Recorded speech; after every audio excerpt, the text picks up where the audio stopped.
guys, it is Monday, November 19th, and Kyle and I are just now heading in. It's about 2 o'clock, and just coming down this lane. It is tore up with sign in here.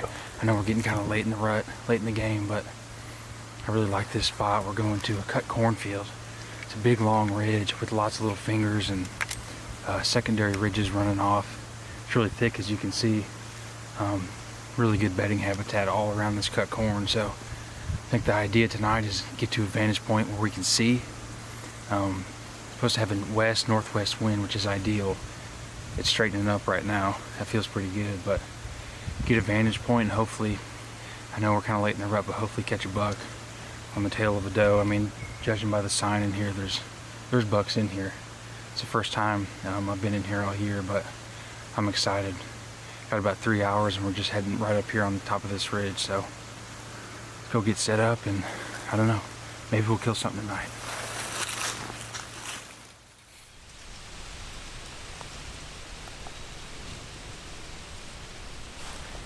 224 to that tower blind. Alright, we're finally getting all settled in here. That wind's starting to straighten up a little bit.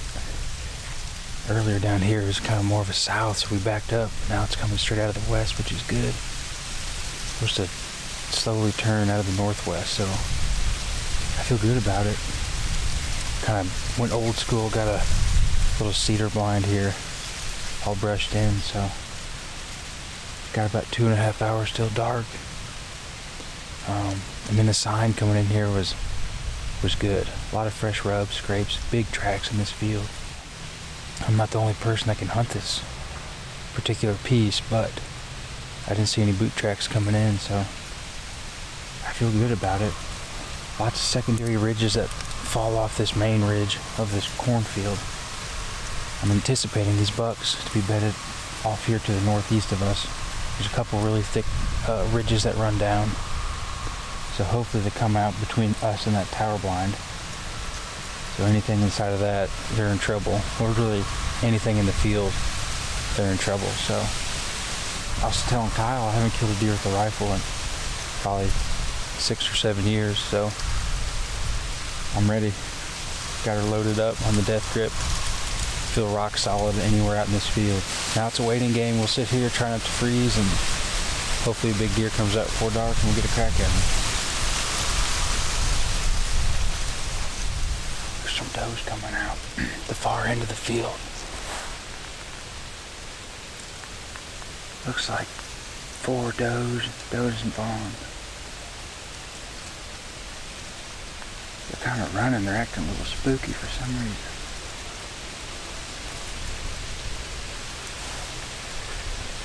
Hopefully that's a sign of things to come. Maybe a buck will pop out. I don't know.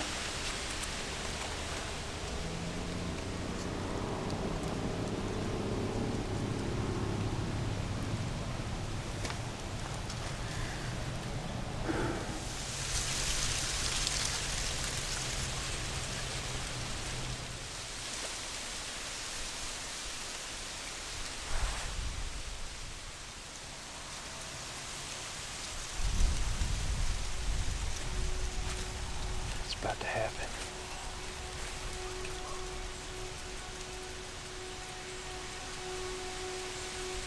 There's a buck right there. He's coming up behind that doe. Just to the right of that blind. Nice deer. Just moving left quick.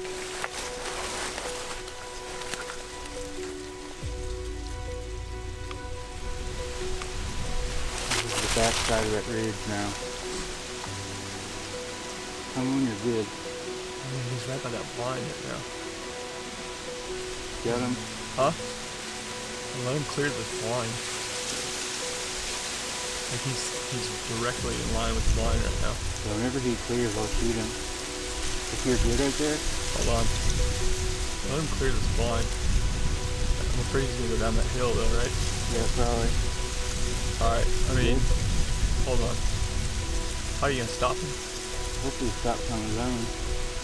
Let him do his thing for a second. Are you good distance-wise? I mean, huh? It's about... If you need to turn that scope up, go ahead.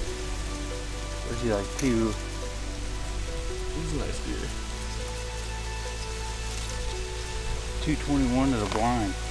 He's past that quite a ways, right? Because he's on that next ridge. That's great. You can't really see his body a whole lot right now.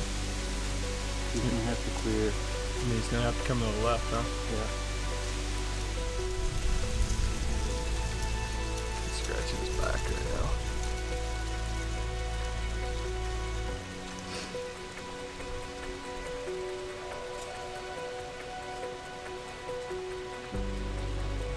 Alright. He's on the move left. Do you see the doe at all? I do not. He's definitely on that far ridge. Yeah, and that's 300 all day on that far ridge. Yeah.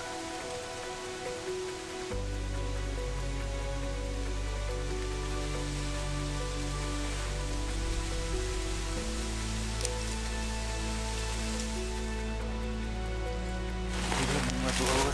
Huh? That's lower. Oh, he's way lower. How far is that?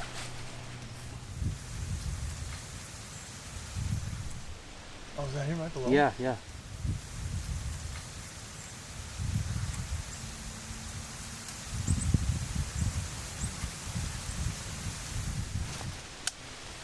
All right.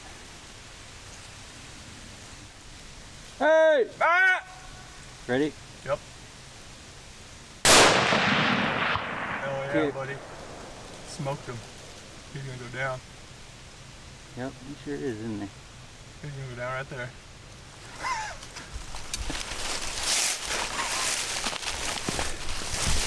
Oh, my legs are asleep. My butt's asleep.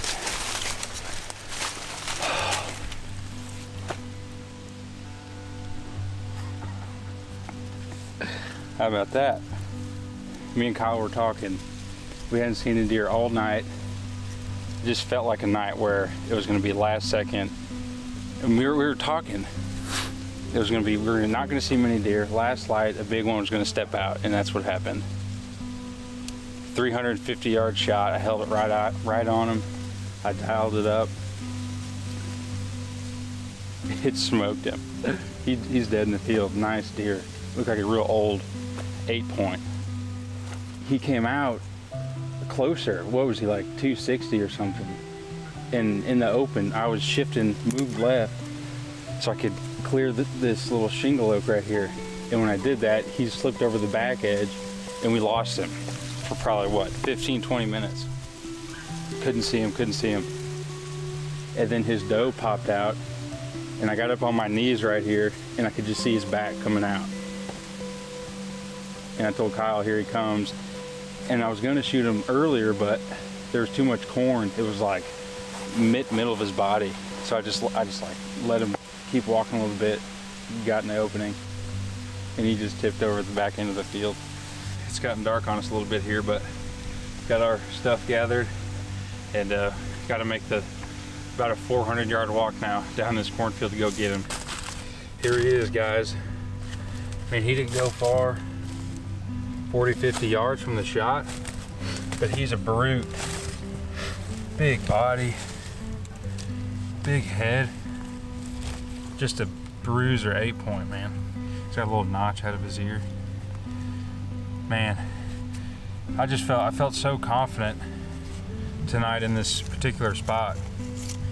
We came in and just the sign we saw coming in tonight, rubs, big tracks. I mean, this deer's feet. I mean, I'm sure those are some of the tracks we were seeing in the mud coming in here, but had a good wind. It was iffy at first, but then it straightened up, and it was just textbook. Me and Kyle were talking. It's like a night where you don't see a lot of deer, but it felt like a night where last light, that wind died down. We were going to see a good one. Just so much sign, and no one's been hunting back here. Not the only guy that has permission to hunt out here, but it just seemed like no one was back here. And sure enough, had some does pop out, 4 or 5 of them, probably an hour before dark, and they were acting squirrely, almost like a buck had been bumping them down in that timber. I guarantee it was this guy, because he came out in the same spot, but it was about an hour after those does did. I'm sure he was down there nudging them, got them up on their feet a little early. 350 1 yard shot off the death grip, man. I don't know what else I could have shot him off of, honestly. I could have been prone, but then you wouldn't be able to see the deer. I mean, he was just, we had a real narrow window to get it done. Now we got to get this thing out of here. It's probably at least a half a mile. We can't get the truck. I mean, we're gonna have to get the deer cart. It's gonna be a long process, but I'm gonna enjoy it. Man, how are we gonna get him up that muddy hill? Don't worry about that. I'm gonna enjoy it though. Really? Yeah, we got him real nice. 8 point. Film? Yep, Kyle got it all. Now we gotta try and get the thing out of the woods. Tell me right now. Oh, my brother's gonna freak. But we smoked him and he died in the field. We're sitting over him right now. Really? Yeah, he went like 50 yards. Make the memory that much sweeter. Made it back to the pickup. Man, the worst part of that was that tall grass right here. Just dragging your feet. But we got him. Man, we got him. That was rewarding.